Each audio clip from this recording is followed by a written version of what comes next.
Hey, so recruiting news, we touched on that. Felix Ojo obviously commits to Texas Tech. Good news for the Longhorns is John Turntine, the third out of North Crowley, is going to be on the 40 acres here next year in 2026. He is the big commitment.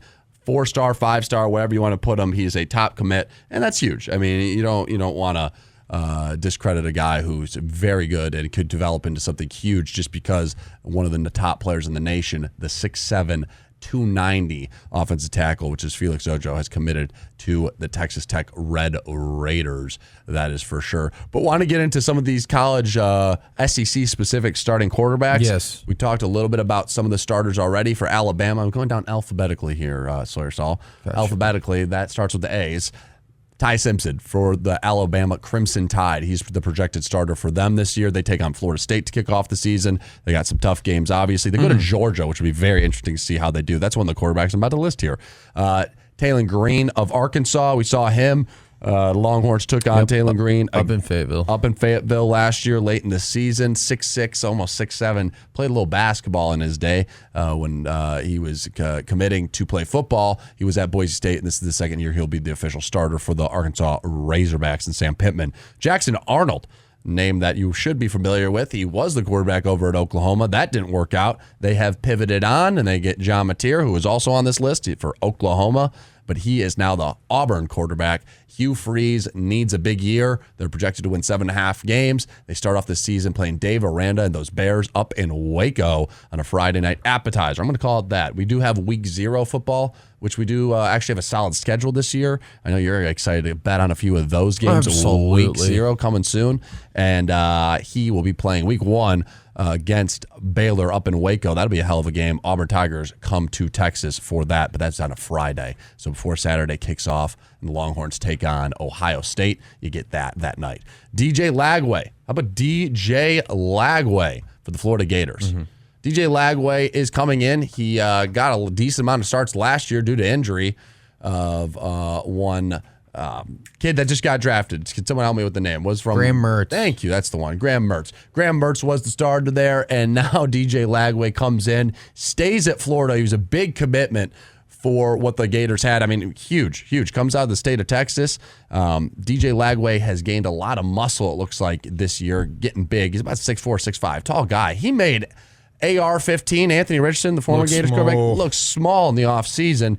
DJ Lagway is supposed to have a good year this year, and I think he will. He could be a kind of dark horse Heisman hopeful. It's just their schedule there in Florida is going to be very tough for Billy Napier and the Florida Gators, as it was last year, but 7 wins. They got 7 wins last year with that tough schedule. They got to go to Miami. They got to go to LSU, and that's all in week 3 and week 4. You get a bye week, and then you play Texas.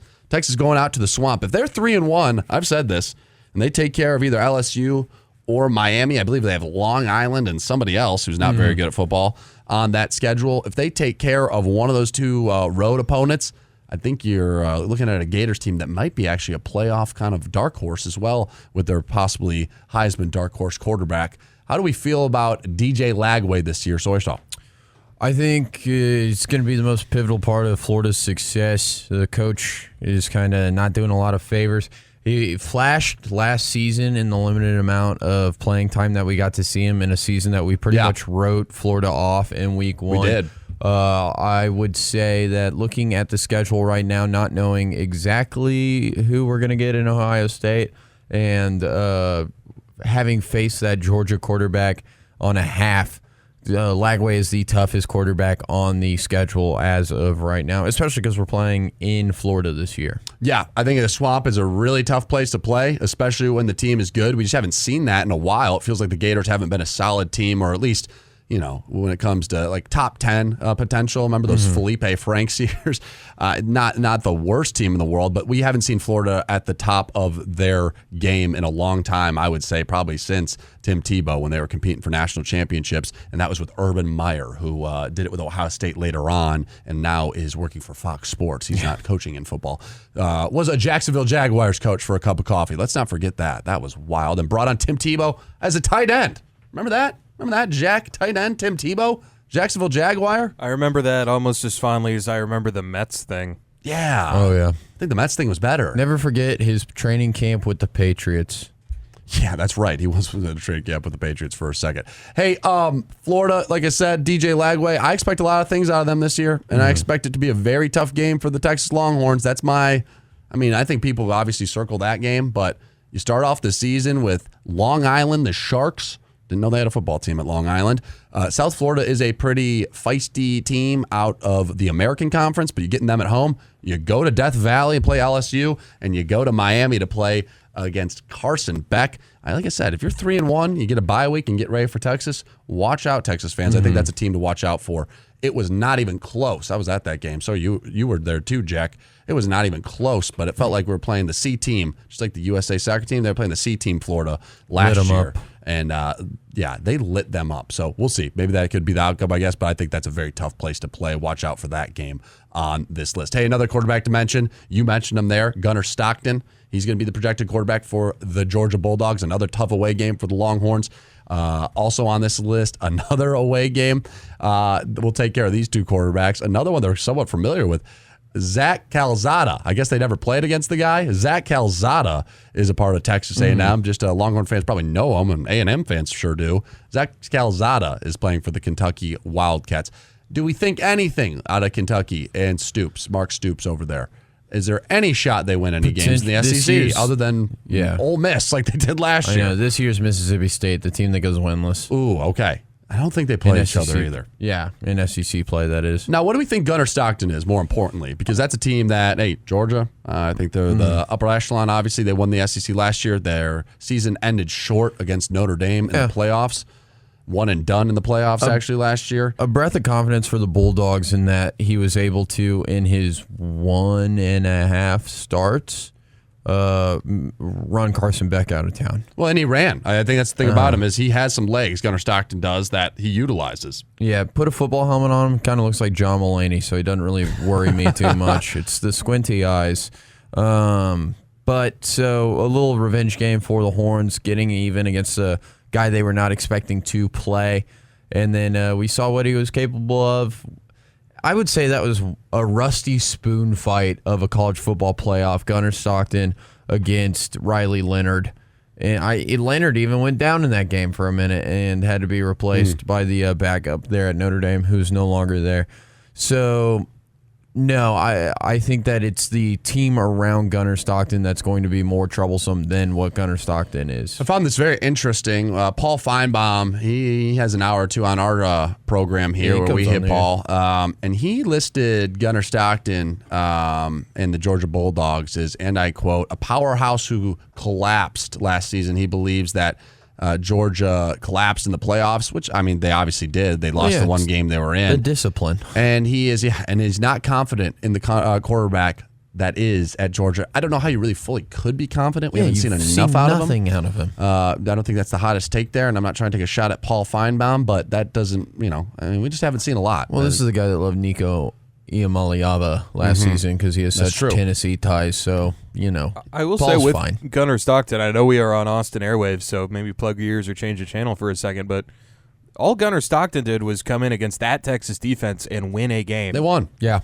They were losing at halftime. ETN and they won played really game. well in that game, I will say, but you're totally right, Jack. But Gunnar Stockton changed the way. I mean, the way they were playing. Yeah. Now, do I think that if Pete Kwiatkowski knows, like, you're scheming for Carson Beck and Gunnar Stockton is a completely different style of quarterback?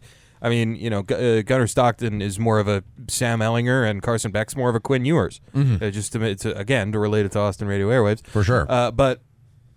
Maybe, but all you can go off of is what you saw, and Gunnar Stockton changed the trajectory of that game with his legs and won against that Texas defense.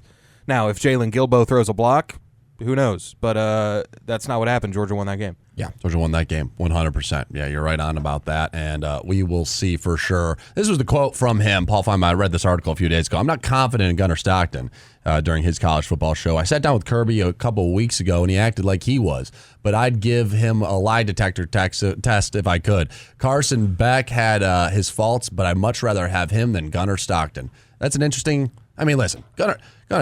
The thing with Carson Beck is he was projected to be the number 1 overall pick last year. Starting the year. I don't know. Miami doesn't have the same weapons Not that the weapons were amazing at Georgia. That wasn't the reason they won so many football games. No. That defense was insane. And on a down year. But yeah, we will see. Gunnar Stockton's got a lot of big games. Happen to be at home, a few of them too. So we will see what the Bulldogs do this season with Gunnar Stockton running it there for them. We'll get into more names. Garrett Nustenmeyer being one of them. Some new names also into the SEC. We have some transfers as well from Big Ten. A couple from the Big Ten, actually. We'll get into that as time goes on. We got a little Noah Knows coming up here. We will get more into Longhorns recruiting news, what's going on in the landscape of college football in general. As we see right now, if you look at 24/7, I know people use other rankings. 24/7 Sports has the Texas Longhorns right now ranked at 13th with 17 commitments, 2 of those being 5 stars, 3 if you consider John Turntine, depending on where you put him as a 5-star. That was a huge commitment that we cannot understate, I believe, just because Felix Ojo is now with the Texas Tech Red Raiders, who are at 25th.